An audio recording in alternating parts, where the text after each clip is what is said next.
اور شہداء کے لیے فاتحہ۔ بسم اللہ الرحمن الرحیم، الحمد للہ رب العالمین، الرحمن الرحیم، مالک یوم الدین، ایاک نعبد و ایاک نستعین، اہدنا الصراط المستقیم، غیر المغضوب علیہم ولا الضالین۔ بسم اللہ الرحمن الرحیم، قل هو اللہ احد اللہ الصمد۔ بسم اللہ الرحمن الرحیم، قل هو اللہ احد اللہ الصمد۔ بسم اللہ الرحمن الرحیم، قل هو اللہ احد۔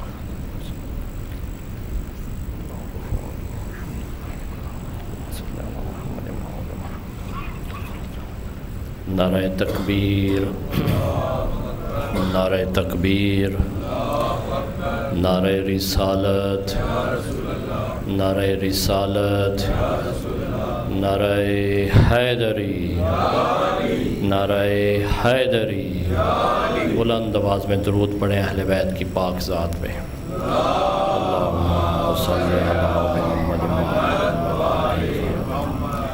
اعوذ باللہ من الشیطان اللعین الرجیم، بسم اللہ الرحمن الرحیم، الحمد للہ الذی لا یبلغ مدحتہ القائلون ولا يحصي نعماءه العادون ولا يؤدي حقه المجتهدون، الذي لا يدركه بعد الهمم ولا يناله غوث الفتن، الذي ليس لصفته حد محدود ولا نعت موجود ولا أجل ممدود، فطر الخلائق بقدرته ونشر الرياح برحمته وودد بالصخور ميادان أرضه، أول الدين معرفة الجبار، ثم الصلاة والسلام على السيد المكي المدني الهاشمي القرشي الأبتهي، سيدنا ومولانا شفيع ذنوبنا وطبيب قلوبنا أبي القاسم محمد صلى الله وعلى أهل بيته الطيبين الطاهرين المعصومين المظلومين، لا سيما بقية الله الأعظم إمام زماننا هذا، روحي وأرواح العالمين لتراب مقدمه الفداء، عجل الله تعالى فرجه الشريف، واللعنة الله على أعدائهم أجمعين من يوم عداوتهم إلى يوم الدين، أما بعد، فقد قال الله تبارك وتعالى في كتابه المجيد وفي فرقانه الحميد وقوله الحق، بسم اللہ الرحمن الرحیم، وَإِذِ ابْتَلَىٰ إِبْرَاهِيمَ رَبُّهُ بِكَلِمَاتٍ فَأَتَمَّهُنَّ قَالَ إِنِّي جَاعِلُكَ لِلنَّاسِ إِمَامًا قَالَ وَمِنْ ذُرِّيَّتِي قَالَ لَا يَنَالُ عَهْدِيَ الظَّالِمِينَ۔ صلوات۔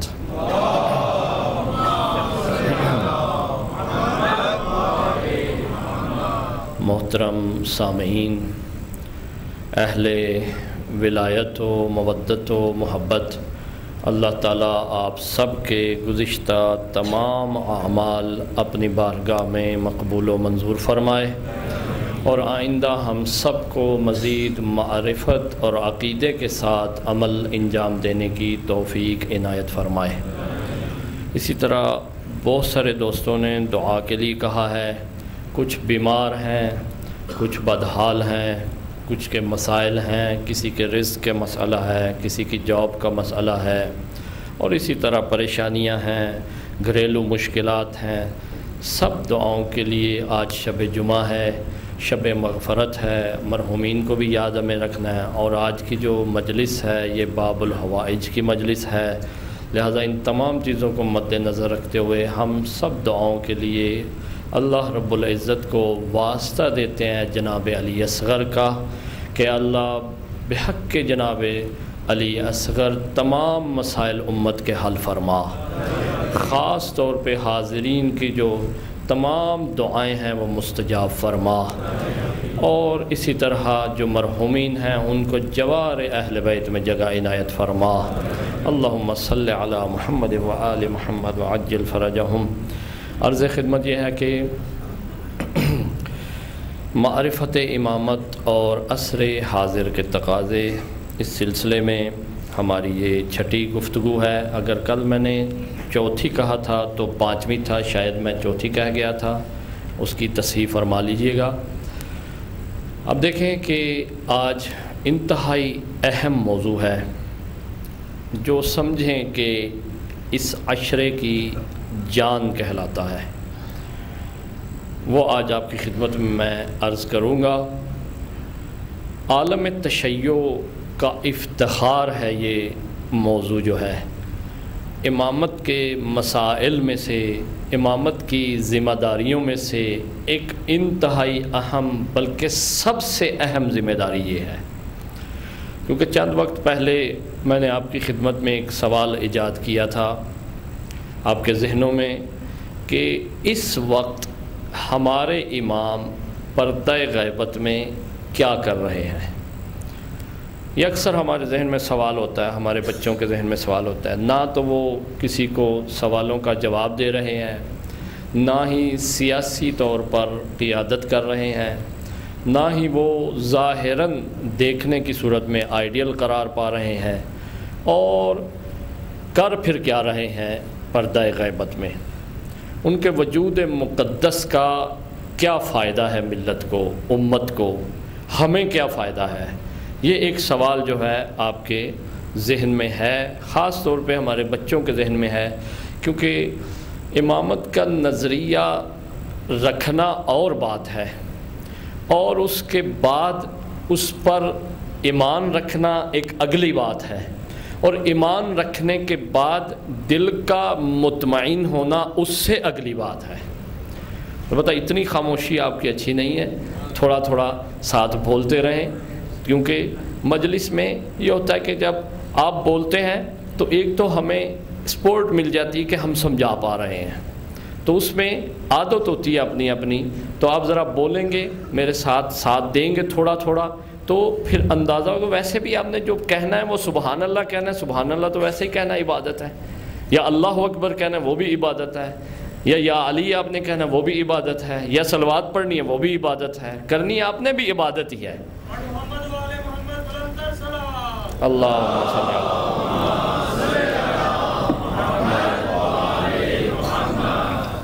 تو توجہ فرمائیں کہ امام کے وجود مقدس کا کیا فائدہ ہے۔ ہمارے ہاں ایک مسئلہ ہے، اس سے کہتے ہیں ولایت تکوینی، جسے کہتے ہیں ولایت تکوینی۔ یہ کیونکہ لفظ تھوڑے سخت ہیں، اس کا میں ترجمہ بھی کروں گا، اس کی تفصیل بھی آپ کی خدمت میں عرض کروں گا، اور ایک ایک بات کو آپ کے لیے حل کروں گا میں، اور اس کے بارے میں جو اختلاف پایا جاتا ہے وہ بھی میں آپ کی خدمت میں عرض کروں گا، اور اس کا حل بھی آپ کی خدمت میں عرض کروں گا۔ یعنی یہ پوری جو مجلس ہوگی اس کا عنوان امامت کی ذمہ داریوں میں سے، یا امام کی ذمہ داریوں میں سے ایک جو سب سے اہم ذمہ داری ہے، جو کوئی بھی نہیں اٹھا سکتا، جس کے بغیر چارہ ہی نہیں ہے۔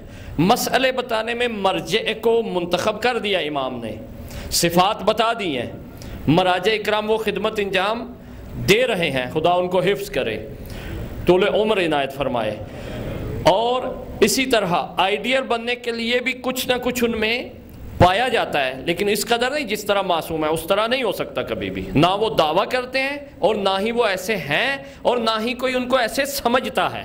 ہاں ایک ضرور ہے کہ انہوں نے اپنی نیکی اور اپنی خوبی اور اپنے علم اور اپنی سیانت نفس سے جو ہے دنیا کو یہ دکھایا کہ ہم معصوم نہیں ہیں، لیکن معصوم کے اتباع کرنے والے ضرور ہیں۔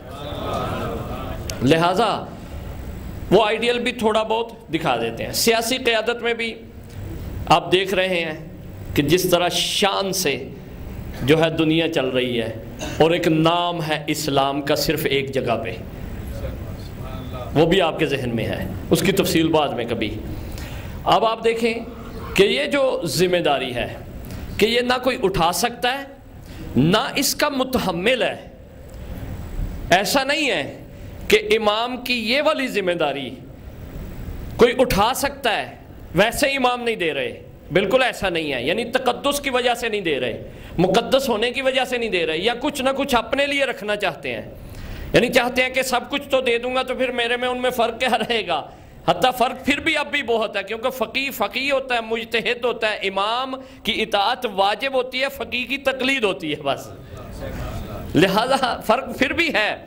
لیکن کیوں امام کی یہ ذمہ داری جو ہے وہ فقیہ نہیں اٹھا سکتا، کوئی مجتہد نہیں اٹھا سکتے، کوئی بھی عالم ہو نہیں اٹھا سکتا، عالم ہو جائے تب بھی نہیں اٹھا سکتا، یہ صرف اور صرف ذمہ داری جو ہے امام کی ذات اٹھا سکتی ہے، یہ ذمہ داری اور کوئی لے نہیں سکتا، یہ اس کے وسعت وجودی میں نہیں ہے، اس کے قدرت میں نہیں ہے کسی شخص کی، اس کے اندر اتنی ہمت نہیں ہے، اس کے اندر اتنی طاقت نہیں ہے، یعنی اس کا نفس اور اس کا وجود اور اس کی ہستی کسی کی بھی اس بات کو نہ قبول کر سکتی ہے اور نہ سمجھ سکتی ہے، اتنی طاقت جو ہے اس کے لیے چاہیے۔ وہ طاقت فقط معصوم کے پاس موجود ہے، وہ پاور جو کہ اس چیز کو لینے کے لیے ہے وہ صرف معصوم کے پاس ہے، معصوم کے علاوہ کسی کے پاس وہ پاور موجود نہیں ہے۔ تھوڑی تھوڑی ہے، یہ نہیں ہے مطلق نفی ہم کر دیں، تھوڑی تھوڑی پاور موجود ہے،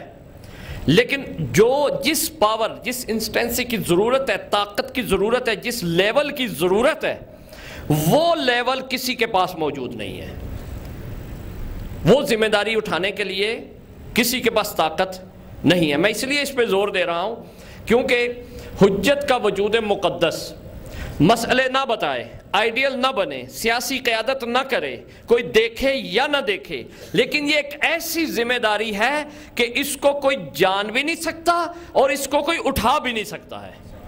لہذا عزیزان محترم، میں شروع کرتا ہوں حدیث سے، وہی جو امام کی حدیث ہے اس سے اقتباس کرتے ہوئے پھر میں اس کی تشریح عرض کروں گا تاکہ آپ کو یقین ہو جائے کہ یہ بات امام نے اپنی زبان مبارک سے فرمائی ہے۔ آج جو اگلا مرحلہ ہے وہ امام کی تعریف ہے۔ اب امامت کی تعریف آپ سن چکے ہیں، 2 جملوں میں نے دوسری مجلس میں آپ کی خدمت میں عرض کر دی تھی۔ امام فرماتے ہیں ان الامام زمام الدین والنظام المسلمین وصلاح الدنیا وعز المومنین، یعنی امام دین کی زمام ہے۔ دین کی زمام کسے آپ کہتے ہیں؟ یعنی دین کی رسی پکڑ کے چلنے والی ہستی ہے۔ نظام المسلمین، مسلمانوں کا نظام ہے۔ اب مسلمان ہیں، اگر امام کا کنسیڈر نہیں یا اعتماد نہیں یا اعتقاد نہیں یا یقین نہیں ہے تو مسلمان میں وہ نظام جب تک نہیں آئے گا مسلمانی مکمل نہیں ہوگی، کیونکہ نظام نہیں ہے آپ کے پاس۔ مسلمان کیوں اس وقت ذلیل و رسوا ہے؟ کیوں مشکلات میں ہے؟ کیوں بھیک مانگ رہا ہے سب کچھ رکھتے ہوئے، قرآن رکھتے ہوئے؟ اس لیے کیونکہ اس کے پاس نظام المسلمین نہیں ہے۔ پھر اس کے بعد ارشاد ہوتا ہے وَصَلَاحُ الدُّنْيَا، اور دنیا کی صلاح ہے امام کی ذات۔ پھر فرماتا وَعِزُّ الْمُؤْمِنِينَ، اور مومنوں کی عزت ہے۔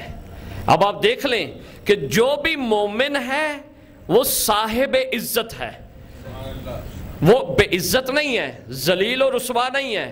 وہ اس لیے کہ جب بھی وہ اپنی مومنیت سے باہر نکلتا ہے تو وہ اس وقت وہ ذلیل ہو جاتا ہے۔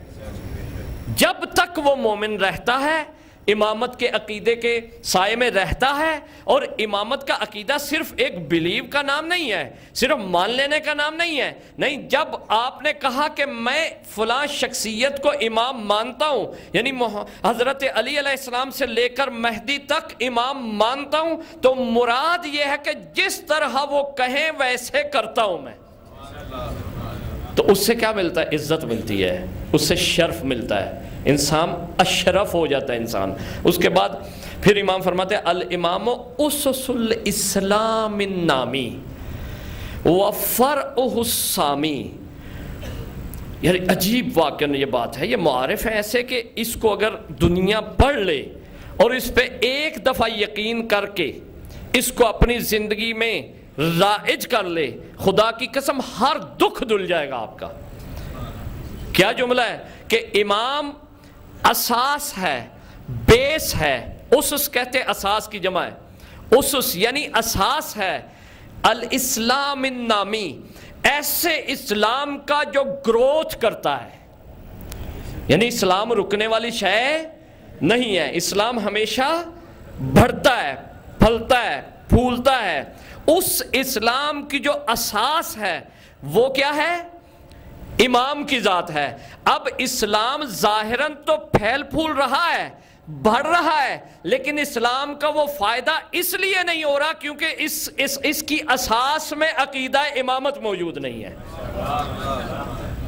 کیونکہ اساس اگر آپ نہیں رکھیں گے، کسی یہ بلڈنگ بنی ہوئی ہے، اگر اس کی اساس آپ نکال دیں گے، اس کی بیس آپ نکال دیں گے، یہ بلڈنگ چند وقت کے لیے ظاہراً تو کھڑی رہے گی لیکن یہ کھوکھلی ہوگی.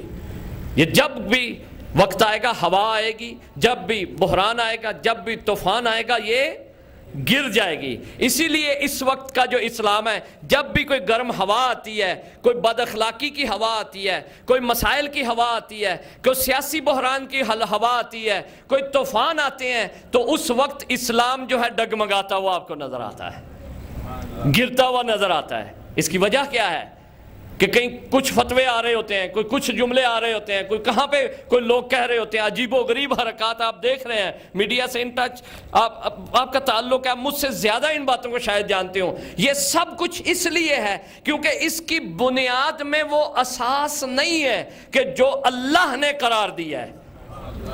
لہذا پھر امام فرماتے ہیں وَفَرْعُ السَّامِي، اور پھر امام صرف اساس میں نہیں ہے بلکہ یہ جو اسلام بڑھتا ہے اس کی فرع ہے، یعنی فروع اس کی جمع ہوتی ہے، یعنی جو اس کی برنچز ہیں، جو اس کی شاخیں ہیں، شاخوں میں جو بلندی آتی ہے وہ بھی امام کی ذات کی وجہ سے بلندی آتی ہے. یعنی اسلام اگر تمہیں بلند نظر آتا ہے تب بھی امام کی وجہ سے، اگر اسلام مضبوط نظر آتا ہے تب بھی امام کی وجہ سے. یہ اساس ہے دین کی، یہ اسلام کی اساس ہے. اس کے بعد امام فرماتے ہیں بالامام تمام الصلاۃ والزکات والصیام والحج والجہاد وتوفیر الفیء والصدقات وامضاء الحدود والاحکام ومنع الصغور والاطراف. یہ دیکھیں پتہ چل رہا کہ یہ امام کے جملے ہیں. یہ عام انسان بول اس طرح ردیف، کافی جو اہل ادب ہیں جو ذوق رکھتے ہیں ان کو معلوم ہے کہ کس طرح وزن پہ وزن آ رہا ہے. مولا فرما رہے ہیں کہ امام وہ ذات ہے جس کی وجہ سے نماز جو ہے مکمل ہوتی ہے. امام وہ ذات ہے جس کی وجہ سے نماز تکمیل پاتی ہے. اگر امامت کا عقیدہ نہیں ہے تو نماز نہیں ہے. اگر روزہ رکھو لیکن امامت کا عقیدہ نہیں ہے تو روزہ نہیں ہے. یعنی میں نے اس دن عرض کرا دین کی جب حد قرار پائے امام کی حدیث ہے، وہ اسی میں جملہ کہ دین کی حد ہے.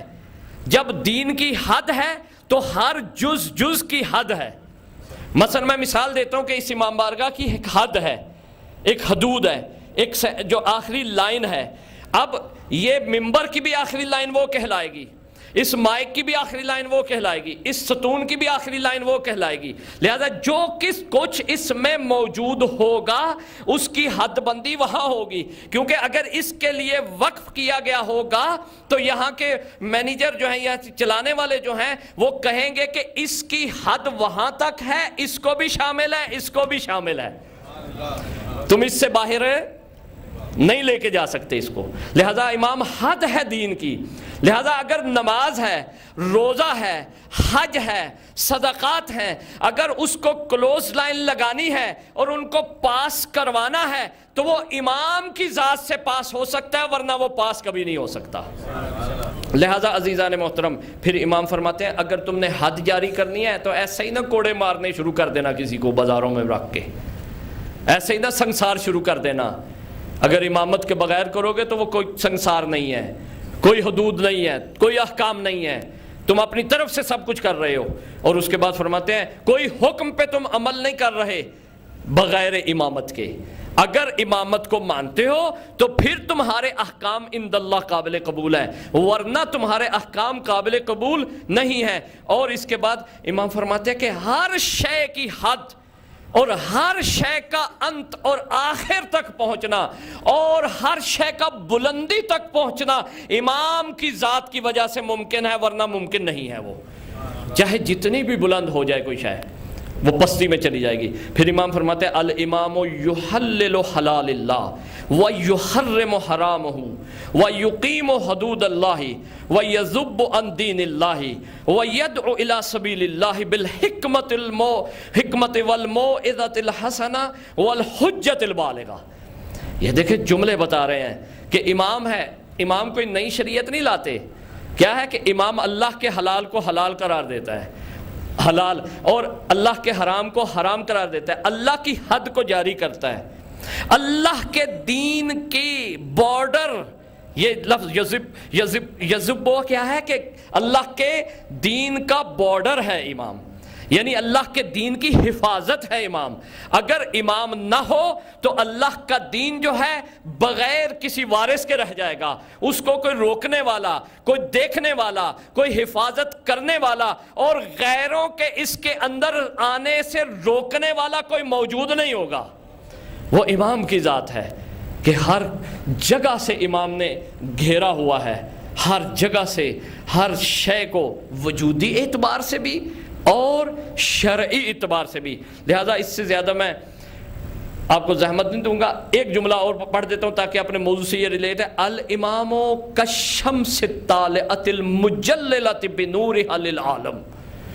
عجیب جملہ ہے یہ کہ امام سورج کی طرح ہے جو چمک رہا ہے، جس کی وجہ سے تمام عالم میں نور موجود ہے. اگر عالم منور ہے، نور سے مراد یہ روشنی نہیں لینی ہے آپ نے، نور کی ہرگز یہ ڈیفینیشن نہیں ہے. میں ابھی آپ کو عرض کروں گا نور کی کیا ڈیفینیشن ہے. نور کوئی اور چیز ہے، اس کو بھی نور اسی لیے کہا جاتا ہے کیونکہ ایک تعریف ہے اس کی. یہ نور نہیں ہے، یہ روشنی ہے، یہ تو مادہ ہے، یہ تو ذرات ہیں، یا فزکس میں پڑھ چکے ہیں. اس کے بعد مولا فرماتے ہیں وَهِيَ بِالْأُفَقِ بِحَيْثُ لَا تَنَالُ أَبْصَارُ وَالْأَيْدِي، کہ امام اس افق پہ ہے، اس حیثیت میں ہے کہ نہ کوئی آنکھ اس تک پہنچ سکتی ہے اور نہ کوئی ہاتھ کی اس کا رسائی ہے. یعنی کوئی امام تک پہنچ نہیں سکتا. جو میں نے پہلے دن عرض کیا تھا کیا کے جواب میں کہ امام کی حقیقت کیا ہے، نہ کوئی آنکھ حقیقت تک پہنچ سکتی ہے اور نہ ہاتھ وہاں جا سکتا ہے. لہذا عزیزان محترم، نور کیا ہوتا ہے؟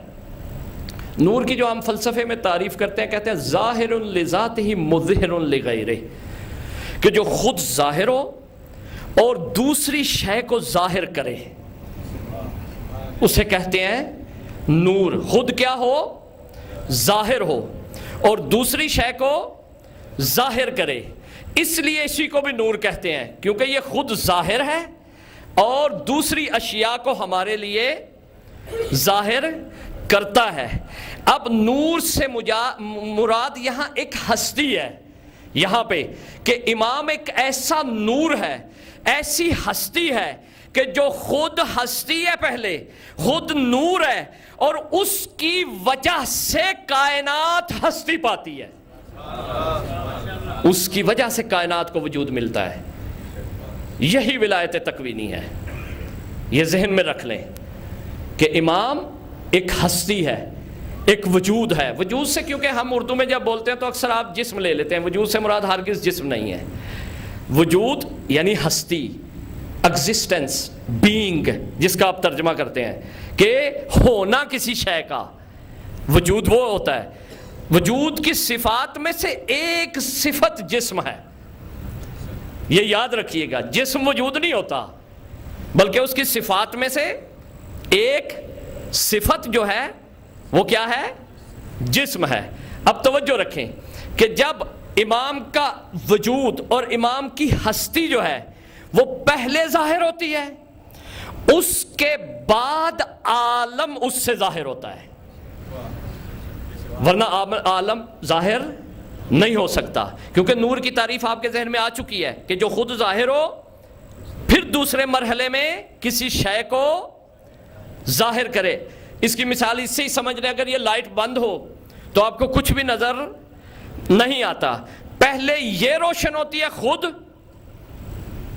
اس کے بعد آپ کے لیے دوسری اشیاء روشن ہو جاتی ہیں. لہذا اسی طرح پہلے امت کے لیے, ملت کے لیے امام کا وجود اور اس کے بعد پھر کائنات جو ہے وہ تشکیل پاتی ہے. یعنی ہر شے, ذرہ ذرہ کائنات کا امامت کا ظہور ہے. آپ کہیں گے اللہ کا ظہور نہیں ہے, اللہ بھی تو امام کا ہی ظہور ہے نا. البتہ آپ یہاں گھبرائے ہوئے ہیں تھوڑا سے. امام خمینی کا جملہ ہے یہ, آج اتفاقاً میں ایک کتاب میں پہلے بھی مطالعہ کیا تھا, آج بھی مطالعہ کر رہا تھا, جس میں وہ فرماتے ہیں کہ کائنات کا ہر ذرہ وہ علی کے نور سے بنا ہے. کائنات کا ہر ذرہ علی کے نور سے بنا ہے. حدیث میں بھی ہے یہ, خود علی علیہ السلام نے فرمایا بھی ہے کہ تم مجھے جانتے نہیں ہو کہ میں انبیاء کے ساتھ بھی تھا, میں اولیاء کے ساتھ بھی تھا, میں اوصیاء کے ساتھ بھی تھا, میں رسول کے ساتھ صرف ظاہراً آیا ہوں, باقی سب کے ساتھ میں سرن تھا, راز کے طور پہ تھا. جب بھی کسی نبی کو مشکل ہوتی تھی میں مدد کرتا تھا, جب بھی کسی وصی کو مشکل ہوتی تھی میں مدد کرتا تھا. لہٰذا آج ہم جو یا علی مدد کہتے ہیں کہ یہ آپ کی اور ہماری بنائی ہوئی بات نہیں ہے, یہ انبیاء کی سنت ہے کہ علی سے مدد مانگے. یا بلند آواز میں درود پڑھیں.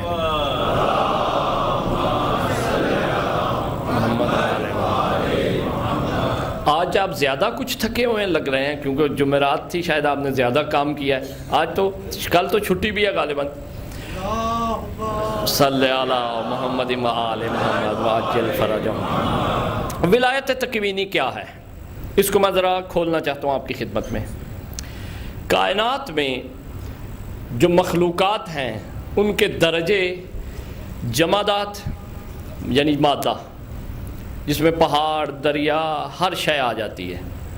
اس سے اوپر والی انسان ناقص اور انسان کامل, جمادات, اس سے اوپر نباتات, اس سے اوپر حیوانات, اس سے اوپر انسان. انسان دو طرح, ایک ناقص اور ایک کامل. کامل کی پھر دو قسمیں, ایک ترک اولا کا کرنے والا, ایک ترک اولا سے بھی پاک. سب دوست نہیں سمجھے, واضح کروں گا آپ کی خدمت میں. نباتات, حیوانات, جمادات, ان سب کو آپ جانتے ہیں. یہ موضوع ہے جسم کے اعتبار سے لیں تو فزکس کا. یہاں سائنس رک جاتی ہے. جو گمانڈ کرتے ہیں نا سائنس بہت, ذہن میں ہمارے بچوں کے سائنس پڑھنی ہے, سائنس کیا ہو گیا, سائنس یہاں رک جاتی ہے. جہاں سائنس رک جاتی ہے وہاں اہل بیت شروع کرتے ہیں.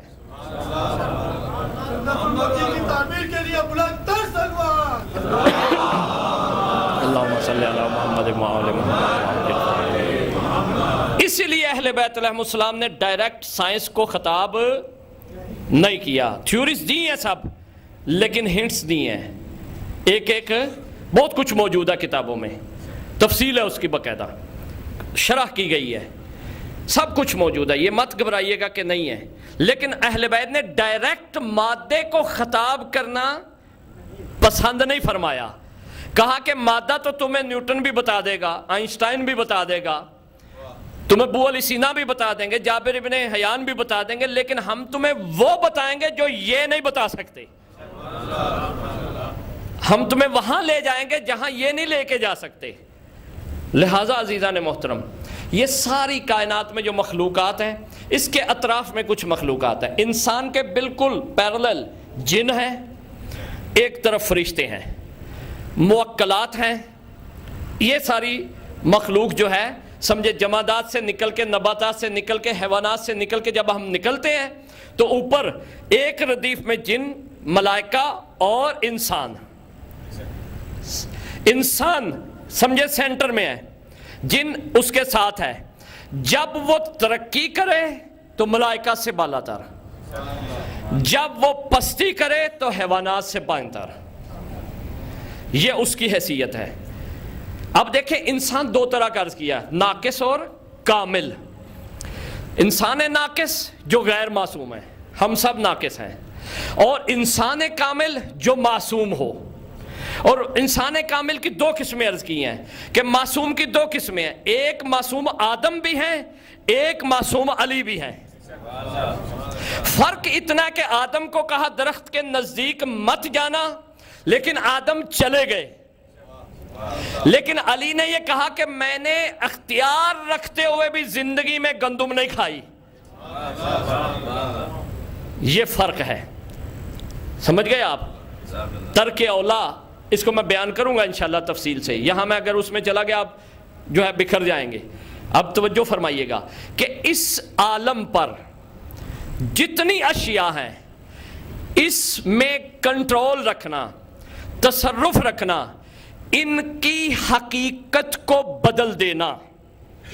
پہلا جملہ، تصرف تکوینی کیا ہے؟ ولایت تکوینی کیا ہے؟ ولایت یعنی تصرف، یعنی حکومت، یعنی کنٹرول.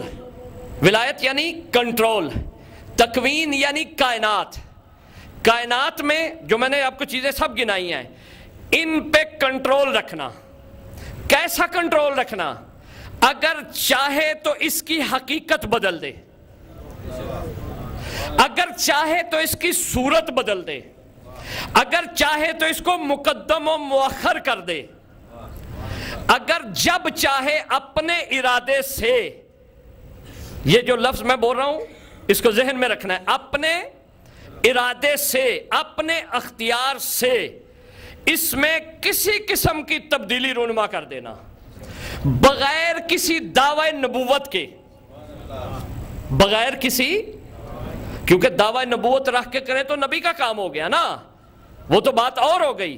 آپ کہیں گے وہ تو نبی نے کیا ہے. اور بغیر کسی معجزہ کہنے کے.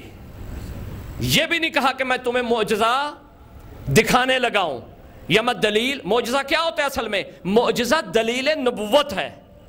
جب بھی کسی نبی کو کسی نے نہیں مانا تو نبی نے کیا کیا ہے؟ اللہ کے حکم سے لوگوں کو معجزہ دکھایا ہے. موسیٰ سلام اللہ علیہ نے عصا گرایا، حضرت داؤد کا معجزہ تھا، حضرت سلیمان ابن داؤد کا تھا. اسی طرح اور بھی جو انبیاء ہیں ان کے معجزہ، عیسیٰ کا معجزہ تھا مردوں کو زندہ کرنا.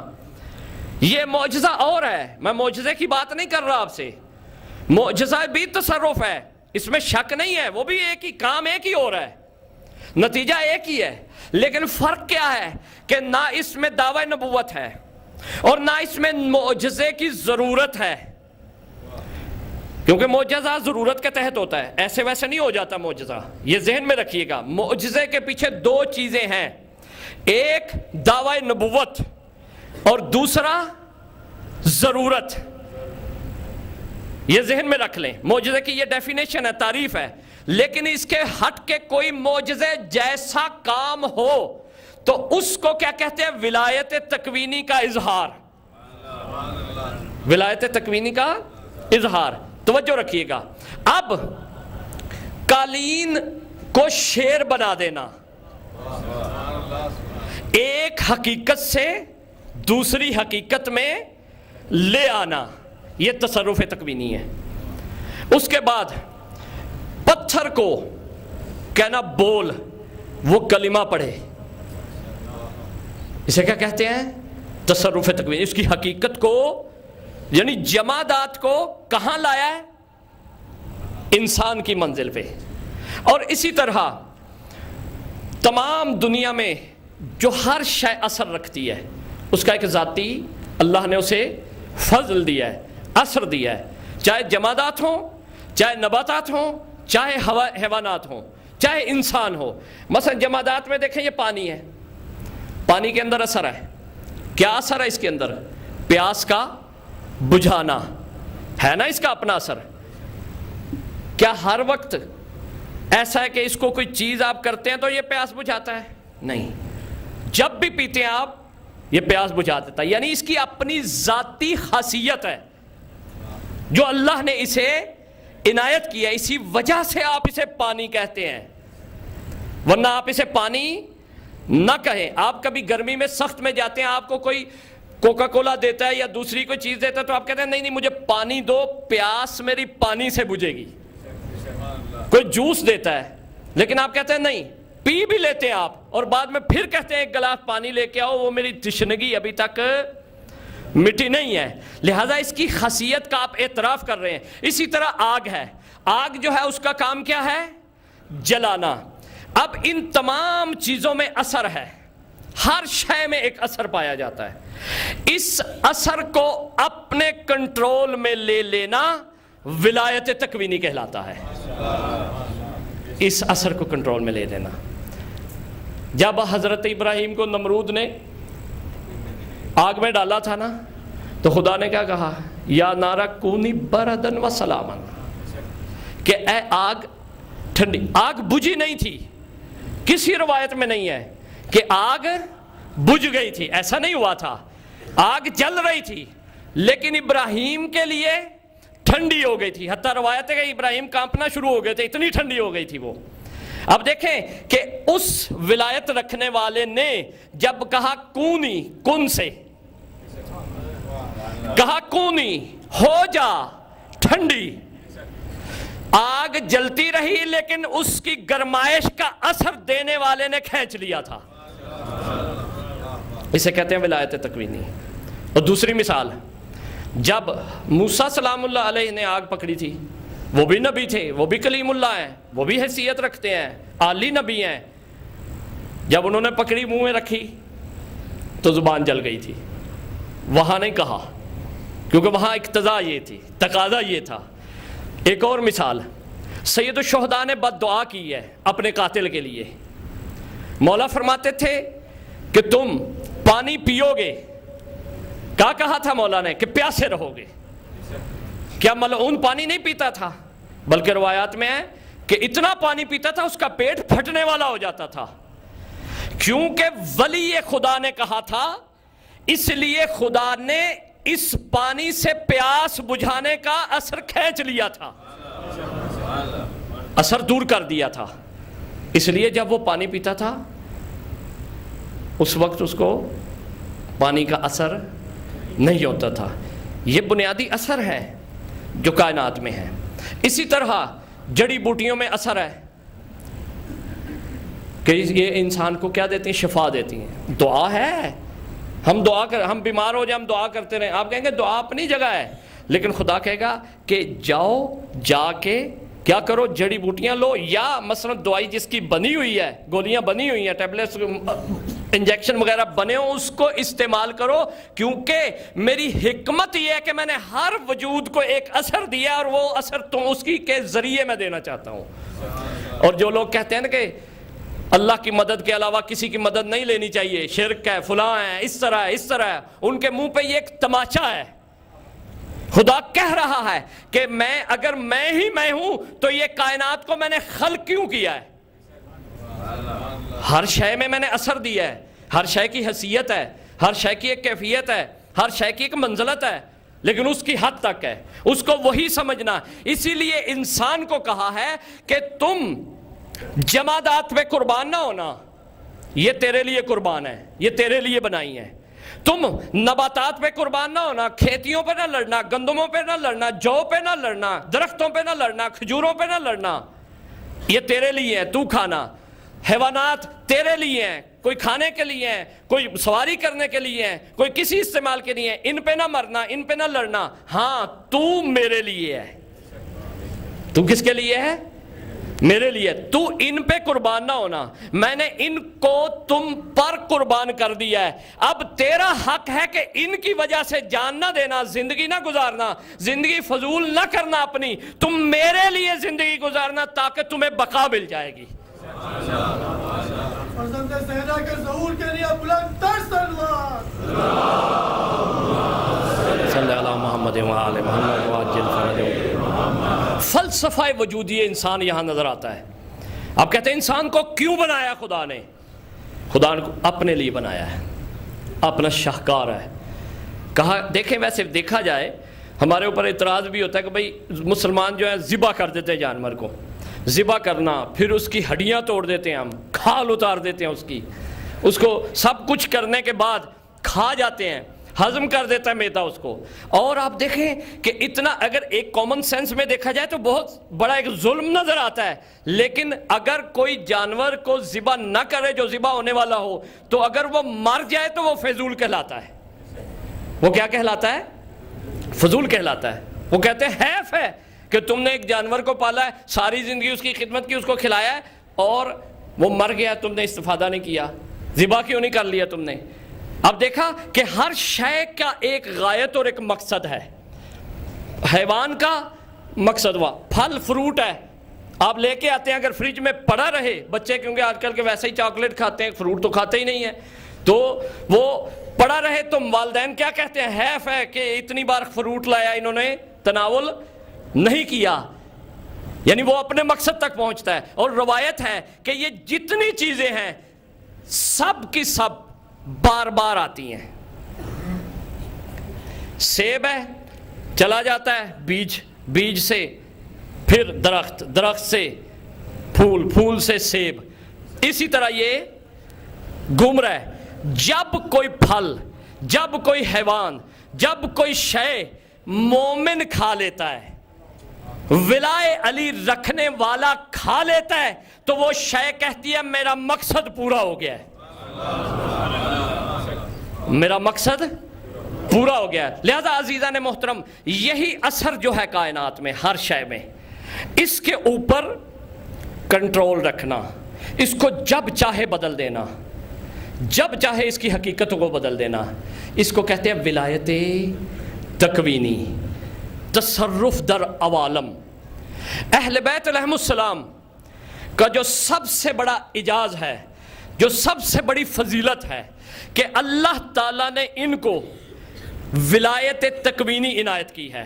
امام کا وجودی فلسفہ جو ہے، یعنی امام کے ہونے کی جو غرض ہے، جو غایت ہے، جو وجہ ہے، جو سبب ہے، جو ریزن ہے، وہ یہی ہے کہ کائنات کی چیزوں کو اللہ ڈائریکٹ کنٹرول نہیں کرنا چاہتا، کیونکہ وہ بہت عالی ہے، یہ چیز بہت اسفل ہے۔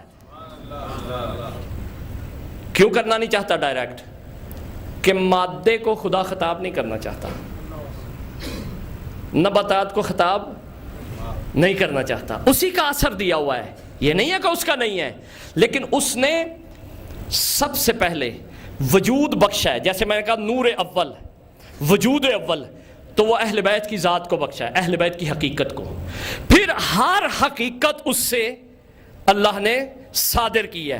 رسول کیا فرماتے ہیں؟ اول ما خلق اللہ نوری، سب سے پہلے میرا نور خلق کیا ہے، میرا وجود خلق کیا ہے، ثم خلق منہ کل خیر، پھر ہر خیر کو اس سے خلق کیا ہے۔ یعنی کائنات میں جہاں بھی خیر نظر آ رہی ہے وہ وجود مقدس حقیقت محمدیہ سے ہے۔ لہٰذا عزیزان محترم، اسی لیے اللہ نے ان کو کنٹرول دیا ہے، ان کو ان کے اوپر، ہر شے کے اوپر تسلط دیا ہے، جب وہ چاہیں اس کو بدل لیں۔ امام کا یہی فلسفہ ہے کہ غیبت میں اس عالم کو کنٹرول کرنے کے لیے، یہ عالم بلا تشبیہ، یہ امام کی ذات بلا تشبیہ، وہاں خدا کی ذات، وہاں البتہ آپ کو سمجھانے کے لیے عرض کر رہا ہوں، یعنی خدا کائنات کو کنٹرول ڈائریکٹ نہیں کرتا، اس کے درمیان جو واسطہ ہے ہر قسم کا، وہ امام کی ذات ہے، جو واسطہ ہے وہ امام کی ذات ہے۔ کیوں؟ کیونکہ کائنات کنٹرول نہیں ہو سکتی تھی۔ آپ کہیں گے کیا اللہ عاجز ہے امام کے لیے؟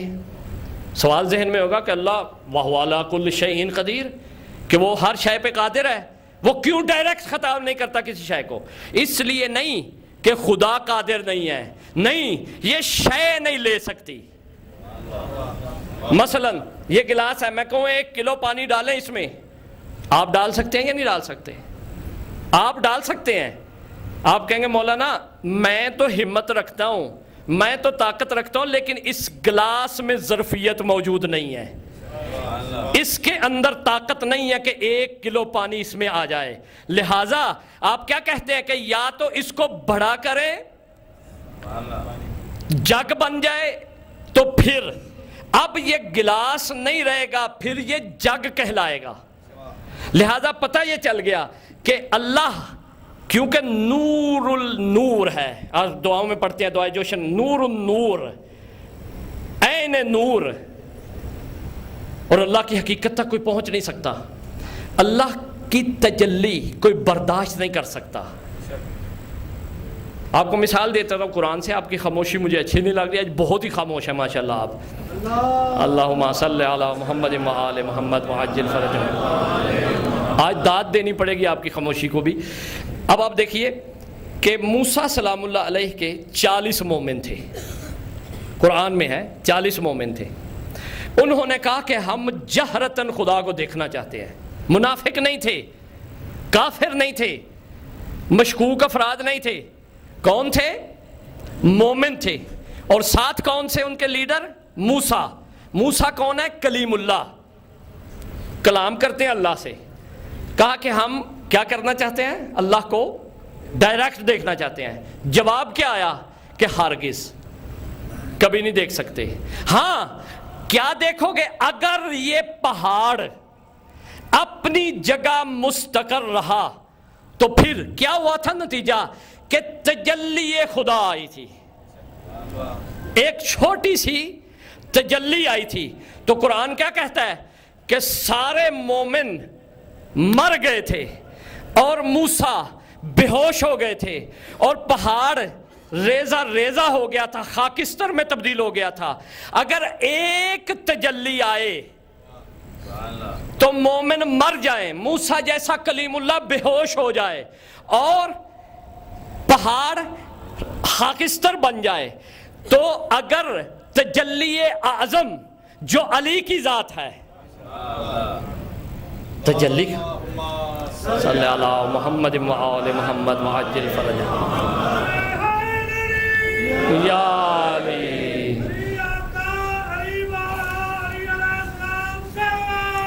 اللہم صلی علی محمد وآل محمد وعجل فرجہم۔ توجہ فرمائیے آپ نے کہ کائنات متحمل نہیں ہے نور کو لینے کی۔ اللہ کو ڈائریکٹ برداشت، یعنی اللہ کو کیا برداشت کرنا؟ اللہ کی ایک چھوٹی سی تجلی کو بھی نہیں لے سکتی۔ اسی لیے امام کا جو وجود ہے، آپ بتا دیجئے گا کہ اگر ہٹا لیا جائے تو جس طرح مومن مر گئے تھے اور موسیٰ بے ہوش ہو گئے تھے، تم میں سے کوئی موسیٰ نہیں ہے ابھی، اور پہاڑ خاکستر میں تبدیل ہو گیا تھا۔ یہی امام کے وجود مقدس کا فلسفہ ہے۔ اگر امام ہٹ جائے تو تجلی ڈائریکٹ آ جائے تو کوئی شے کائنات میں نہیں رہے گی۔ اسی لیے حجت کو پردے میں رکھا ہے کہ جتنی تجلیاں حجت لے لے اور آگے اپنے حساب سے بانٹتے رہیں، اپنے حساب سے بانٹتے رہیں۔ جتنے امور ہیں لیلۃ القدر کو نازل ہوتے ہیں، لیلۃ القدر کا فلسفہ یہ ہے تنزل الملائکۃ والروح، کہ ملائکہ نازل ہوتے رہتے ہیں اور روحیں کیا لے کے آتے ہیں؟ امر ربی لے کے آتے ہیں۔ یہی امر ربی ہے کہ جو امام کو سونپے جاتے ہیں کہ کس کو رزق ملنا ہے، کس کو برکت ملنی ہے، کسی کو اولاد ملنی ہے، کسی کو کیا ملنا ہے، کسی کو کیا ملنا ہے۔ اسی لیے شب قدر، علماء فرماتے ہیں کہ شب قدر پورے سال کا شیڈیول ہے۔ تم اگر شب قدر توبہ کر لو اور قدر کی رات خدا کے مقرب بن جاؤ تو تمہارا شیڈیول سال بھر کے لیے ایسا آ جائے گا جو تمہارا کمفرٹیبل کلائے گا۔ لہٰذا عزیزان محترم، امام کی ذات کیا کر رہی ہے کہ وہ چیزیں جو کوئی لے نہیں سکتا، کوئی دیکھ نہیں سکتا، کوئی درک نہیں کر سکتا، جس کی کسی کی رسائی نہیں، ہمت نہیں، وہ نور، وہ تجلیاں، وہ احکام، وہ سر و اسرار، وہ راز اللہ امام کے سپرد کرتا ہے۔ وہ راز لینا ولایت تکوینی ہے، اور اس کو آگے بانٹنا اور اس کو آگے پیش کرنا، اس کے لیے امت کے لیے اس کو تقسیم کرنا، امت کے لیے ہر جگہ جتنی ضرورت ہے اس کو پہنچانا، یہ امام کا کام ہے۔ مسئلہ بتانا آسان تھا، فقیہ کر سکتے تھے، کر لیا انہوں نے، آئیڈیل بننا بھی تھوڑا بہت تھا، اسی طرح جو ہے سیاسی قیادت بھی ممکن تھی، کام چل سکتا تھا ان مسائل میں، کیونکہ کام چل سکتا تھا اس لیے حجت کا ظہور ان کے لیے نہیں ہوا۔ اب حجت کا وجود اس لیے ضروری ہے تاکہ یہ کام بھی پردہ غیبت میں حجت خدا کرتے رہیں۔ یہ امام کے فلسفہ وجودی ہے، امام کی ذات کا یہ فلسفہ ہے کہ امام کی ذات اگر درمیان میں نہ ہو تو کائنات زندہ نہیں رہ سکتی۔ اسی لیے حدیث ہے لولا الحجہ لساخت الارض باہلہا، کہ اگر حجت کا وجود نہ ہو تو زمین جو ہے ختم ہو جائے گی۔ اور اسی لیے قیامت کس چیز کا نام ہے کہ جس دن حجت کا وجود اس زمین سے، کائنات سے ہٹا لیا خدا نے، اسی دن کو قیامت کہتے ہیں، اسی دن کو قیامت کہتے ہیں۔ قیامت کی آمد کوئی نئی چیز نہیں ہوگی، نہیں، حجت کے وجود کو ہٹا لینا، کیونکہ اس وقت کائنات برداشت نہیں کر پائے گی۔ جب کائنات برداشت نہیں کرے گی زلزلے آنا شروع ہو جائیں گے، آندھیاں چلنی شروع ہو جائیں گی، ہر شے جس کا اثر کا کنٹرول۔ آج اس پانی میں اثر ہے تو حجت کی وجہ سے ہے، آج اس مٹی میں اگر اثر ہے پودا اگانے کا یا کچھ بھی کرنے کا، یہ حجت کی وجہ سے ہے۔ آج اگر کائنات کے ذرے ذرے میں طاقت پائی جاتی ہے تو اس حجت کی وجہ سے ہے۔ اللہ ڈائریکٹ کسی کو طاقت نہیں دیے ہوا، یہ پانی اذن حجت کے بغیر پیاس نہیں بجھا سکتا۔ لہٰذا عزیزان محترم یہ ذہن میں رکھیں، ہم آپ بھی اس منزل پہ پہنچ سکتے ہیں لیکن اس طرح نہیں۔ اس کا نسخہ ہے جو علماء نے بتایا ہے، ہر شخص اپنے قد کے مطابق ولایت تکوینی رکھتا ہے۔ ولایت تکوینی کائنات میں تصرف رکھتا ہے، یعنی آپ کی روح آپ کے بدن پر تصرف رکھتی ہے۔ اس کی دلیل کیا ہے؟ خدا نہ کرے کوئی خودکشی کر لے۔ خودکشی کیا ہے؟ کہ اپنے آپ کو، زندگی کو ختم کر دینا، یہی ہے کہ اس کو وہ ختم کر رہا ہے۔ اسی طرح یہ تو پستی میں ہے، بلندی میں یہ ہے کہ اگر کوئی چاہے تو اپنا اتنا بلند ہو کہ بہلول بن جائے، اگر کوئی چاہے اتنا بلند ہو کہ ابو ذر بن جائے، سلمان بن جائے، کمبر بن جائے، میسم بن جائے، اویس قرنی بن جائے، عمار یاسر بن جائے، یہ سب اولیاء الہی ہیں۔ یہ تصرف رکھتے تھے، یہ کائنات میں تصرف رکھتے تھے۔ لہٰذا عزیزان محترم یہ ذہن میں رکھیں، اس کا طریقہ کیا ہے حاصل کرنے کا؟ جس کا جتنا باطن پاک ہو گیا اتنا وہ خود اپنے لیے روشن ہو جائے گا۔ مثلا اگر شیشہ لگا ہوا ہے، آپ واش روم میں اکثر شیشہ لگا ہوتا ہے، جہاں شاور لگا ہوتا ہے تو شیشہ دھندلا ہی رہتا ہے، وہ نظر نہیں اس میں کچھ آتا۔ آپ کیا کرتے ہیں؟ اس پہ پانی ڈالتے ہیں، جب پانی ڈالتے ہیں یا کپڑے کو پھیرتے ہیں تو وہ پھر شکل دکھاتا ہے۔ اگر تھوڑا مدھم ہو تو آپ کہتے ہیں اخبار لے کے آؤ اور صاف کروں اس کو، کیوں کہ اس میں آپ کو مکمل طور پر نظر آ جائے اپنا آپ۔ اگر کوئی اپنا قلب صاف کر لے، ان علائش دنیا کو ہٹا دے، اپنا مرآت القلب، مرآ کہتے ہیں شیشے کو، شیشے کو اگر صاف کر لے، اپنا وجود اس کے سامنے آ جائے گا، اپنی ہستی سامنے آ جائے گی۔ جب اپنی ہستی سامنے آئے گی تو وہ دیکھے گا کہ یہ ہستی لاشے ہے، یہ بالکل بیکار ہے، بالکل عاجز ہے، بالکل نہ تکبر آئے گا، نہ غرور آئے گا، نہ حسد آئے گا، نہ بغض آئے گا، نہ کینہ آئے گا، نہ کسی قسم کی گندگی آئے گی نفس میں. جب صاف کرے گا، جب دیکھے گا کہ میں تو ہوں ہی نہیں، ہے تو وہی ہے، اس کی طرف پلٹے گا. تو اللہ کہتا ہے کہ کائنات کو کنٹرول کرنے کے لیے اللہ نے اپنے اسماء بتائے ہیں. للہ اسماء الحسنی فادعوا بہا، کہ اللہ کے کیا ہیں؟ اسماء حسنی ہیں، ان کے ذریعے کیا کرو؟ اللہ کو پکارو. اب اسماء حسنی جو ہیں سمجھے کہ کوڈ ورڈ ہے اسی ولایت تکوینی کے لیے. ائمہ فرماتے ہیں نحن اسماء الحسنی، کہ ہم اللہ کے اسماء حسنی ہیں.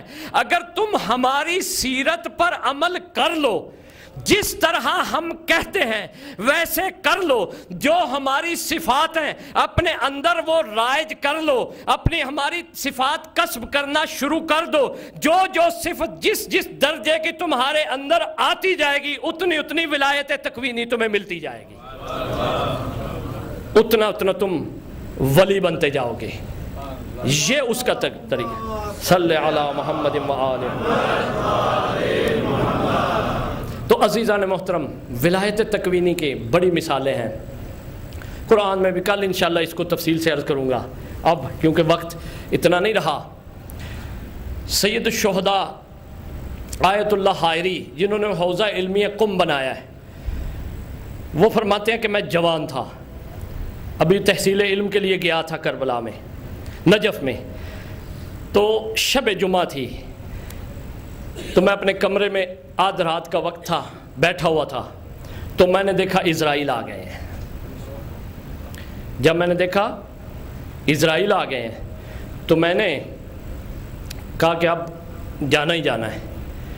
کہا کہ میں تھا نجف میں لیکن میں رخ کیا کربلا کا،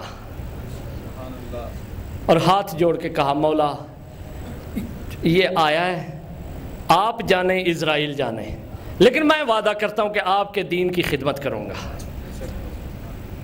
جب یہ کہا اسرائیل آیا ہوا واپس لوٹ گیا. اب علامہ کے دل میں تجسس تھا کہ یہ کیا ہوا ہے، جاننا چاہتے تھے. استغاثہ کیا مولا سے، کہا مولا بتائیں کیسے یہ آپ نے کرم فرمایا ہے. جب استغاثہ کر کے سوئے ہیں مولا تشریف لاتے ہیں. آیت اللہ حائری خود یہ اپنا واقعہ بیان کرتے ہیں، کہتے ہیں مولا تشریف لائے ہیں. فرماتے ہیں کیا حائری، جب اسرائیل آیا ہے کمرے میں داخل ہوا ہے تو نے استغاثہ کیا ہے، اور میں نے اپنی ولایت کے ذریعے اس سے کہا یہ میری امانت ہے، اس کو ہاتھ نہ لگانا. آیا بھی میرے اذن تھے تھا، کیونکہ بغیر اس کے اذن کے نہیں آ سکتا تھا، لیکن جب پہنچا قضا یہ تھی کہ تم چلے جاؤ. لیکن جب تم نے استغاثہ کیا اور وعدہ کیا ہمارے دین کی خدمت کا، تو میں نے اس کو کہا یہ امانت ہے میری، واپس چلا جا، جب اذن آئے گا پھر آ جانا، موت تو حتمی ہے نا. تو کہا کہ تمہیں وہاں زندگی مل گئی. اور اس کے بعد وہ پڑھے، انہوں نے تحصیل علم کیا، اس کے بعد قم گئے، قم جا کے حوزہ علمیہ قم بنایا. آج اگر میں بھی کچھ معارف پیش کر رہا ہوں تو یہ آیت اللہ حائری کی محنت تھی، لیکن سید الشہداء کے کرم کی وجہ سے آئی ہے، سید الشہداء کی وجہ سے ہے، خدا کی قسم. اور اسی طرح ولایت تکوینی کا ایک مظہر اور بیان کروں گا. عزادارو، زینب جب کوفے کے بازار میں گئی ہیں نا، تو وہاں آپ روایت سن چکے ہیں کہ کیا حالات تھے. وہاں طبل بج رہے تھے، عورتیں چھتوں پہ آوازیں لگا رہی تھیں، مرد تھے، سارا ماحول آپ کے ذہن میں ہے. ایک بی بی جو ضعیفی کے عالم میں ہو، جس کے بھائی مارے گئے ہوں، جس کے بھتیجے مارے گئے ہوں، جس کے بیٹے مارے گئے ہوں، جس کا حسین جیسا بھائی ذبح ہوا ہو، جس کی چادر چھن گئی ہو، جس نے سفر کیے ہوں، جو کتنے دن سے سوئی نہ ہو، جو تھکی ہوئی ہو، جو رسن بستہ ہو، اس کی آواز کتنی بلند ہوگی؟ زیادہ سے زیادہ بلند ہوگی تو کیا اس بازار میں آواز آ جاتی؟ کوئی سنتا اسے؟ بی بی نے وہاں ایک جملہ کہا تھا، جب خطبہ شروع کیا نا بی بی نے تو کہا اسکت، خاموش ہو جاؤ۔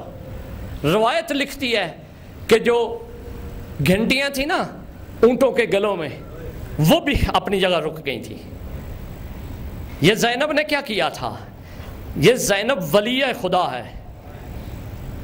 زینب کی آواز نہیں بلند تھی، الفاظ میں ولایت تکوینی تھی۔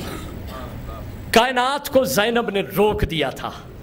جب کہا نا اسکت، سب چپ کر گئے تھے، سب خاموش ہو گئے تھے۔ یہ بھی اسی ولایت تکوینی کے مشاہد میں سے ایک شاہد ہے، ایک دلیل ہے کہ بی بی نے جب کہا سب چیزیں رک گئیں، خاموش ہو گئیں۔ عزادارو، آج جس شہید کا میں ذکر کرنا چاہتا ہوں یہ بھی ولایت تکوینی کا مظہر ہے۔ علی اصغر 6 ماہ سن ہے، لیکن میرے پاس کتاب ہے کمرے میں، 250 سے زیادہ فضیلتیں ہیں اس کتاب میں اتنی لکھی ہیں ابھی۔ خدا کی قسم کوئی دن ایسا نہیں علی اصغر کی زندگی کا کہ جس دن کسی شخص کو کوئی فائدہ نہ ملا ہو، اور بلکہ میں کہا کرتا ہوں کہ علی اصغر ایک ایسی ذات ہے، ایک ایسی ہستی ہے۔ 6 ماہ زندگی گزاری ہے اس دنیا میں۔ بچہ ظاہراً بچے تھے، بچے کا کام کیا ہوتا ہے؟ 6 مہینے بچے کا کیا کام ہوتا ہے؟ زیادہ تر سونا، یہی ہوتا ہے نا، آپ اولاد والے ہیں جانتے ہیں۔ لیکن اس طفل نے کیا کیا ہے کہ سونے والا کہلاتا ہے بچہ، لیکن امت کو قیامت تک کے لیے جگا دیا ہے۔ امت محمد کو قیامت تک کے لیے جگا دیا ہے۔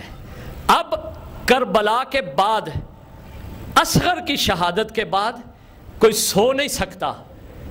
عزادارو، عظمت ہے حضرت علی اصغر کی۔ حضرت عیسیٰ نے اپنی والدہ کی عصمت کی گواہی دی تھی حضرت مریم کی گود میں، کیونکہ لوگوں نے بہتان لگایا تھا نا، تو عیسیٰ نے بول کے گواہی دی تھی۔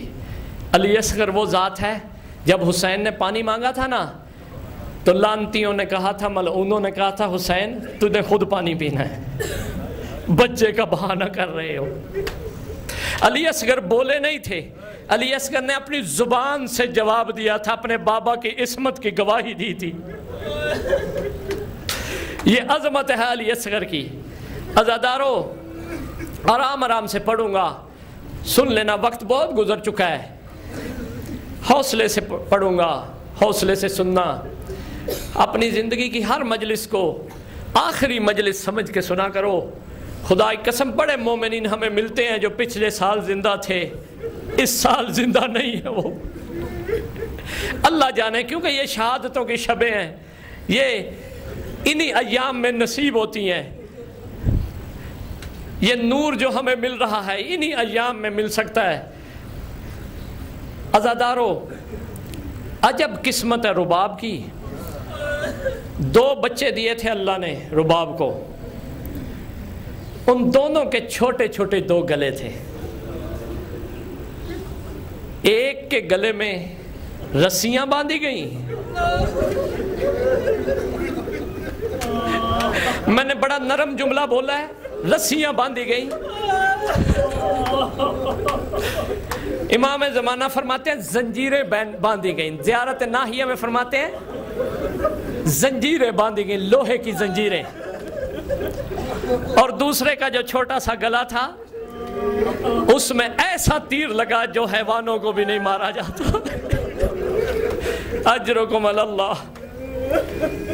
عزادارو، باب الحوائج کی مجلس ہے، اپنی دعائیں نہ بھولنا، اپنے دوستوں کی دعائیں نہ بھولنا، اپنے والدین کی دعائیں نہ بھولنا۔ خدا کی قسم میرا ایمان ہے، ہم گناہگار ضرور ہیں لیکن علی اصغر کا واسطہ دیں گے کہ یا اللہ اس باب الحوائج کے صدقے میں جو بھی حاجتیں مومنوں کے دلوں میں ہیں وہ ضرور پوری فرمانا۔ خدا کہتا ہے مجھے حیا آتی ہے کہ علی اصغر کا واسطہ ہو اور میں کسی مومن کی دعا رد کروں۔ عزادارو، اللہ آپ کو کسی اور غم میں نہ رلائے۔ علی اصغر کا دوسرے شہدائے کربلا سے ایک فرق ہے۔ ایک تو یہ کہ علی اصغر باب الحوائج ہیں، اور دوسرا یہ ہے کہ ہر شہید اپنے پاؤں پہ چل کے گیا تھا، لیکن علی اصغر ایسے شہید ہیں کہ جو چل کے نہیں گئے، جو مولا کے ہاتھوں پہ گئے ہیں۔ لیکن فرق اتنا ہے، ہر شہید کی اپنی شان ہے، لیکن علی اصغر کی جب شہادت پڑھی جاتی ہے نا تو شریعت کو ماننے والے شہداء کے غم میں روتے ہیں، لیکن انسانیت کو ماننے والے علی اصغر کے غم میں تڑپتے ہیں۔ اجرکم اللہ، اجرکم اللہ۔ عزادارو، علی اصغر کو کیوں حسین نے آخر پہ رکھا تھا؟ علماء لکھتے ہیں کہ حسین سخی تھے، حسین سخاوت کا مظہر تھے۔ حسین انصار کو پہلے نہیں بھیجا، پہلے اصحاب کو بھیجا ہے، پھر انصار کو بھیجا ہے، پھر بنی ہاشم کے جوانوں کو بھیجا ہے، اس لیے کیونکہ کربلا میں زندہ رہنا مشکل تھا، موت بڑی آسان تھی، کیونکہ جو بھی جاتا تھا حوض کوثر کے جام سے سیراب ہو جاتا تھا۔ حسین نے کہا میرا اکبر بعد میں پانی پیے گا، میرا حبیب پہلے پانی پیے۔ اور دوسری وجہ علماء لکھتے ہیں کیونکہ حسین دیکھتے تھے جس میں جتنا صبر تھا نا اتنا اسے پیچھے رکھا تھا۔ میں کہتا ہوں حسین نے علی اصغر کے صبر کو مد نظر رکھا تھا۔ کائنات میں بڑے صابر ہوں گے لیکن علی اصغر جیسا صابر نہیں تھا۔ عباس کو بھی حسین نے پہلے بھیج دیا ہے، علی اصغر کو پیچھے رکھا ہے۔ اجرکم اللہ، اجرکم اللہ۔ اللہ آپ کو کسی اور غم میں نہ رلائے۔ عزادارو، تھوڑا تھوڑا سانس لے لو، میں آرام آرام سے پڑھوں گا۔ جب سیدہ کا لال ایک ٹیلے پہ کھڑے ہو کے کبھی دائیں دیکھتا ہے کبھی بائیں دیکھتا ہے، حسین دیکھنے کے بعد فرماتے ہیں حل من ناصر ینصرنا، حل من مغیث یغیثنا، ہے کوئی میرے غریب کی مدد کرنے والا، ہے کوئی میرے پیاسے کی مدد کرنے والا۔ تیسرا جملہ جو حسین نے بولا ہے نا، ہے کوئی بطول زادیوں کا پردہ بچانے والا۔ عزادارو، یہ استغاثہ بلند کرنا تھا۔ روایت ہے کہ ایک ظالم نے 3 نوک کا پتھر حسین کی پیشانی میں مارا۔ حسین نے اپنے ابا کے دامن کو اپنی پیشانی پہ رکھا۔ رکھنے کے بعد غریب زہرا دیکھتا ہے کہ خیام سے گریے کی آواز آ رہی ہے، آہ و ازاری کی آواز آ رہی ہے۔ ایک مرتبہ خیام کی طرف چلتے ہیں، خیام میں داخل ہوتے ہیں، دیکھتے ہیں کوہرام مچا ہوا ہے۔ ایسے لگتا ہے کہ جیسے کوئی جنازہ ہو اور اطراف میں بیبیاں جمع ہیں۔ کوئی کہتی ہے واہ محمدہ، کوئی کہتی ہے واہ علیہ، کوئی کہتی ہے واہ حسینہ۔ عزادارو، جب مولا پہنچتے ہیں، مولا سبب پوچھتے ہیں گریا کا، بیبیاں کہتی ہیں مولا جب سے آپ نے استغاثہ بلند کیا ہے اصغر نے جھولا چھوڑ دیا ہے، اصغر جھولے میں نہیں ہے۔ عزادارو، روایت ہے کہ ایک مرتبہ حسین نے کہا کہ زینب رباب سے کہو اصغر کو تیار کرے، میں چاہتا ہوں کہ اصغر کو پانی پلاؤں، پانی پلا کے لاؤں۔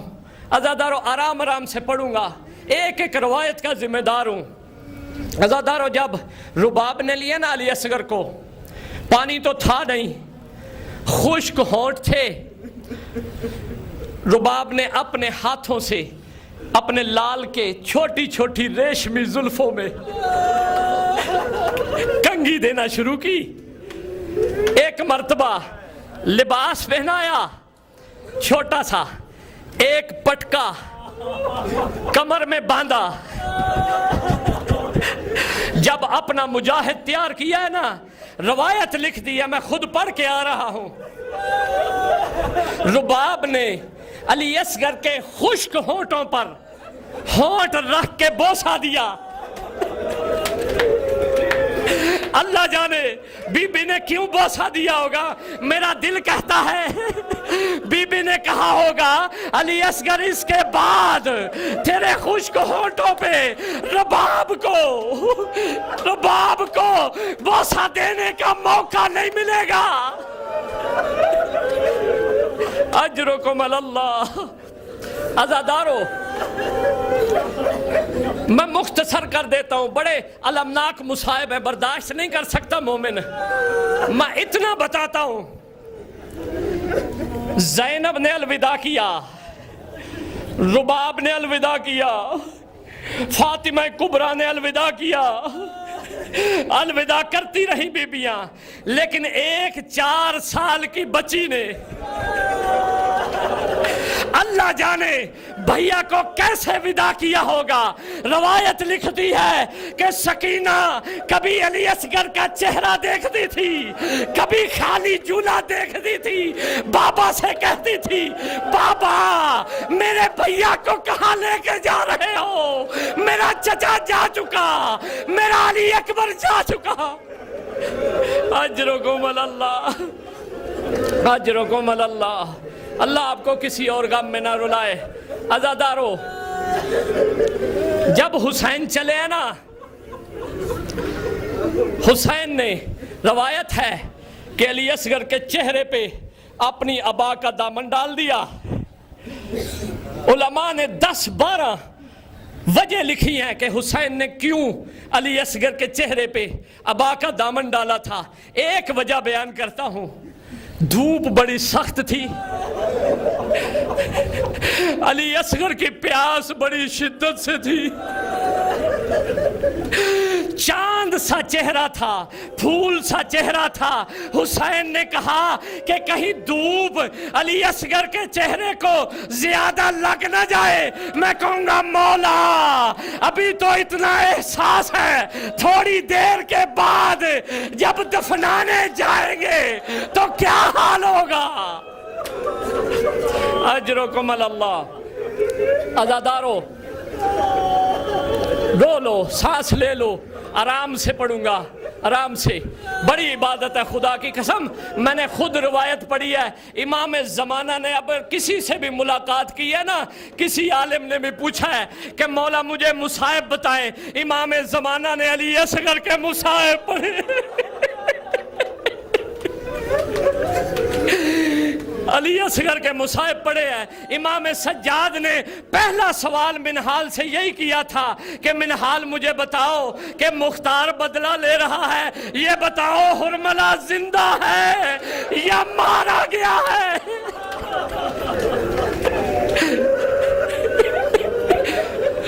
عزادارو، منہال نے پوچھا تھا امام سجاد سے مولا کیوں حرملہ کا سوال کیا ہے؟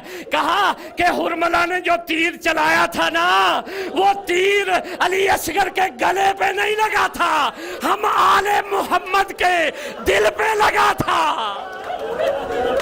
اجرکم اللہ، اجرکم اللہ۔ عزادارو، حسین لے کے چلے ہیں۔ اولاد والو، اللہ آپ کو کوئی غم میں نہ رلائے، اولاد کا کبھی غم نہ دے۔ جب چلے نا حسین تو ظالموں نے کہا حسین قرآن لے کے آئے ہیں۔ واقعاً قرآن تھا، میرا عقیدہ یہ پارہ قرآن تھا، لیکن ظالموں نے اسے اور پارا پارا کر دیا تھا۔ عزادارو، حسین آئے ہیں۔ حسین نے کہا ظالموں، حالت جو امام اپنی زبان سے بیان کرتے ہیں، اما ترونا یتلظ عطشانا، کیا تم دیکھتے نہیں ہو کہ میرے بیٹے کی زبان خشکی کی وجہ سے تالو کے ساتھ چمٹ گئی ہے۔ آپ جانتے ہو کہ جب بچہ، مائیں بہتر جانتی ہیں، جب بچہ پیاسا ہوتا ہے نا جب کوئی پاس سے گزرتا ہے پہلے اسے دیکھتا ہے، جب گزر جائے کوئی نہ دیکھے اس کی طرف پھر ہاتھ پاؤں مارتا ہے، پھر بھی اگر نہ کوئی دیکھے تو پھر روتا ہے، چیختا ہے، چلاتا ہے، اگر پھر بھی نہ کوئی دیکھے تو اس کے بعد اپنا منہ کھولتا ہے اور بند کرتا ہے، اگر پھر بھی اس کو کوئی پانی نہ پلائے تو اس کے بعد اس کی زبان تالو سے چمٹ جاتی ہے۔ مولا یہی فرما رہے ہیں کہ ظالموں دیکھتے نہیں ہو کہ میرے لال کی زبان خشکی کی وجہ سے تالو سے چمٹ گئی ہے۔ ظالموں نے کہا حسین پانی خود پینا ہے، بہانہ بچے کا کرتے ہو۔ علی اصغر نے دونوں لب کھولے، اپنی زبان خشک زبان خشک ہونٹوں پہ پھرانی شروع کی۔ عزاداروں، عمر سعد نے دیکھا، ففواج نے دیکھا، فوج کوفے کی طرف شام کی طرف پلٹنے لگی، حرملا سے کہتا ہے اگر تم نے حسین کے کلام کو قطع نہ کیا ہم جیتی ہوئی جنگ ہار جائیں گے۔ عزاداروں، ایک مرتبہ حرملا آگے بڑھتا ہے۔ علامہ لکھنوی اپنی کتاب میں لکھتے ہیں کہ اس ظالم نے ایسا تیر لیا ہے جو حیوانوں کو بھی نہیں مارا جاتا تھا، جس کے 3 پھل تھے، 3 شعبہ تیر تھا، اور علامہ لکھتے ہیں زہر میں بجھا ہوا تیر تھا۔ اس نے گوڈی لگا کے جب تیر کو پھینکا ہے، علامہ لکھتے ہیں 2 طرح تیر پھینکا جا سکتا تھا، ایک اس طرح پھینکا جا سکتا تھا، ایک سیدھا پھینکا جا سکتا تھا۔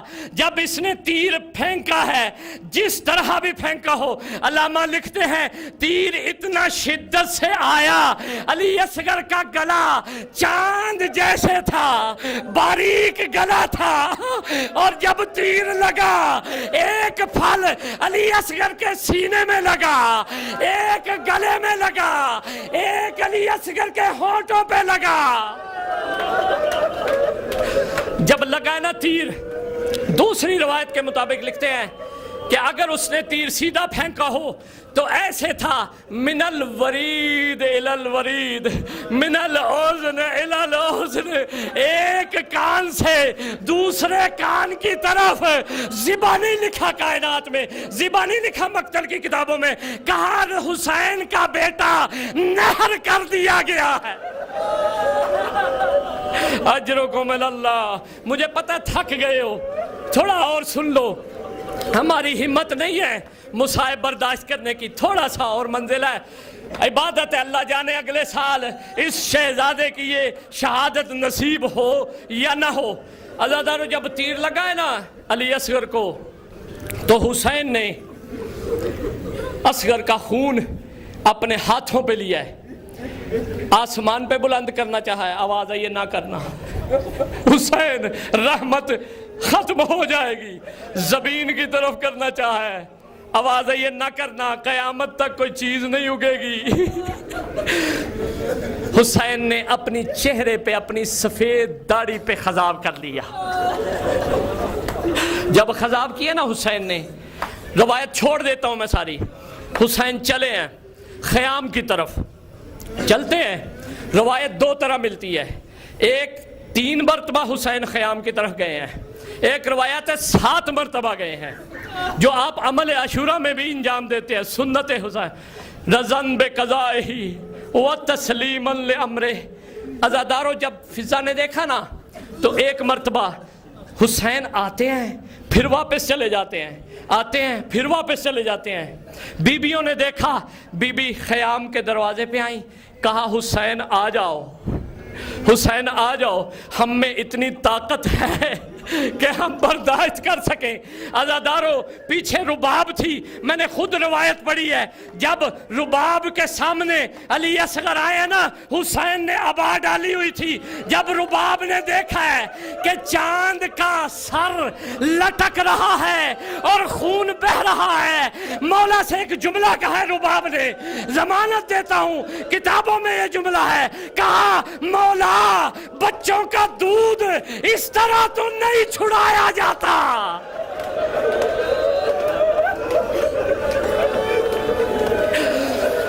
بچوں کا اس طرح تو نہیں چھڑایا جاتا، ابھی تو علی اصغر نے جی بھر کے دودھ بھی نہیں پیا تھا۔ عزادارو آخری زحمت ہے، جب حسین نے دیکھا، مختلف وجہ لکھی ہیں علماء نے کہ حسین نے کیوں دفن کیا تھا علی اصغر کو، میں وہ بیان نہیں کرتا، چھوڑ دیتا ہوں۔ اتنی روایت ہے کہ رباب کو ساتھ لیا حسین نے، خیام کی پچھلی طرف آ کے حسین نے کہا علی اصغر کو پکڑو۔ جب علی اصغر کو گود میں لیا ہے، حسین نے تلوار کے ساتھ کربلا کی زمین کا سینہ چیرا ہے، چیرنے کے بعد ایک چھوٹی سی قبر بنائی ہے۔ جب قبر بنائی ہے نا حسین نے، تو کہا علی اصغر کو دو۔ حسین نے علی اصغر کو قبر میں رکھا ہے، قبر میں رکھنے کے بعد کہا رباب میری مدد کرو، رکھا میں نے قبر میں، مٹی تم ڈالو۔ عزادارو روایت ہے کہ رباب نے جب مٹی ڈالنا شروع کی، پاؤں سے لے کر سینے تک جب مٹی ڈالی، جب خون کا فوارہ نکلا، ہاتھ جوڑ کے کہتی ہے مولا ریت بڑی گرم ہے، اصغر کا سینہ بھی زخمی ہے، گلا بھی زخمی ہے، چہرہ بھی زخمی ہے، کیسے ریت ڈالوں؟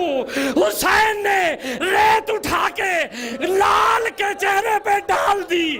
جب ریت کا ڈلنا تھا، عزادارو آخری منزل ہے، کاش امت حیا کرتی۔ جب شام غریبہ آئی ہے نا، دو روایتیں 11 محرم کی بھی ملتی ہے، شام غریبہ کی بھی ملتی ہے، جب امت نے دیکھا سروں کو شمار کرو، جب سروں کو شمار کیا ایک سر کم تھا۔ سعد حکم دیتا ہے، ابن سعد کہتا ہے کہ دیکھو ایک سر کہاں ہے۔ ایک ظالم کہتا ہے میں نے دیکھا تھا حسین علی اصغر کو خیام کے پیچھے لے کے جا کے دفنا رہا تھا، کہا ڈھونڈو کہاں دفنایا ہے۔ عجب طریقہ ڈھونڈنے کا ان کا۔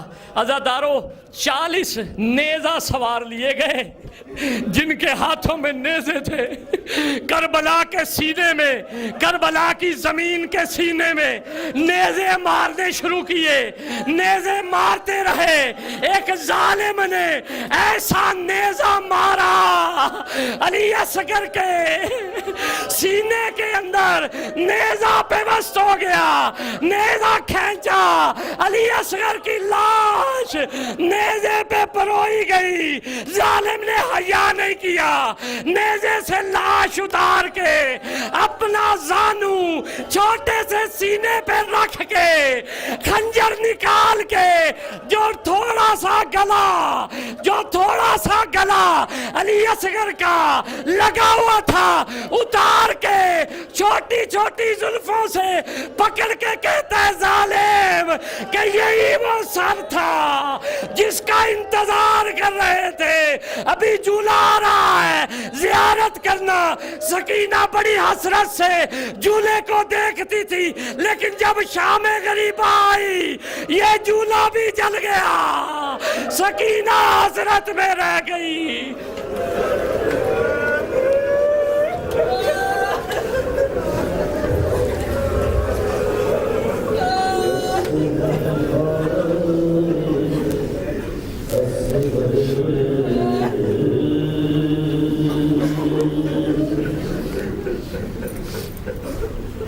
اصغر